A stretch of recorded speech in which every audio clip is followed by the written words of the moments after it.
Hello అండి, pregnancy topic గురించి అయితే మీతో రెగ్యులర్గా నేను వీడియోస్ అయితే షేర్ చేసుకుంటున్నాను కదా. సో 7th మంత్ ప్రెగ్నెన్సీలో నాకు బేబీ పొజిషన్ వచ్చేసి బ్రీచ్ పొజిషన్లో ఉంది. సో ఇప్పుడు ప్రెజెంట్ బేబీ సెఫాలిక్ పొజిషన్లోకి అయితే వచ్చేసింది. సో ఏ విధంగా వచ్చింది అనేది నేను మీకు క్లియర్గా ఎక్స్ప్లెయిన్ చేస్తాను. అండ్ అలాగే బేబీ యాంటీరియర్ ప్లెజెంట్ వచ్చేసి యాంటీరియర్లో అయితే ఉందన్నమాట. సో నాకు ఫస్ట్ ప్రెగ్నెన్సీలో కూడా యాంటీరియర్ అనే ఉంది, ఇప్పుడు సెకండ్ ప్రెగ్నెన్సీలో కూడా యాంటీరియర్ అనే ఉంది. కాకపోతే ఒక చిన్న ప్రాబ్లం వచ్చి పడింది. అదేంటి అంటే బేబీ వెయిట్ అనేది కొంచెం తక్కువగా ఉంది. సో ఇప్పుడు 8th 9th మంత్లో బేబీ వెయిట్ అనేది పర్ఫెక్ట్గా పెరుగుతుంది, కరెక్ట్గా పెరుగుతుంది. సో మీరు మంచి ఫుడ్ అయితే తీసుకోవాలి బేబీ వెయిట్ పెరగడానికి అని చెప్పేసి డాక్టర్ అయితే నాకు సజెషన్ ఇచ్చారనమాట. సో నేను ఎందుకు ఇంత హ్యాపీగా ఉన్నాను అంటే 7th మంత్ ప్రెగ్నెన్సీలో బేబీ వచ్చేసి బ్రీచ్ పొజిషన్లో ఉండేసరికి నాకు చాలా టెన్షన్ అయిపోయింది.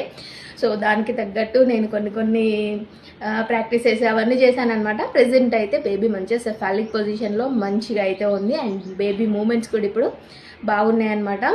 బట్ నేను హాస్పిటల్కి వెళ్ళిన విషయం ఏంటి అంటే బేబీ మూమెంట్స్ నాకు 2 days దాకా అస్సలు తెలియలేదు. నేను కింద ఒక క్లిప్ యాడ్ చేస్తాను చూడండి. నైట్ లేచి ఏడ్చిన అనమాట, బేబీ మూమెంట్స్ రావట్లేదు, ఏమైంది ఏంటి అని నేను ఏడుస్తుంటే మా పాప నన్ను ఏడవకు మమ్మీ అని అయితే చెప్తుందన్నమాట.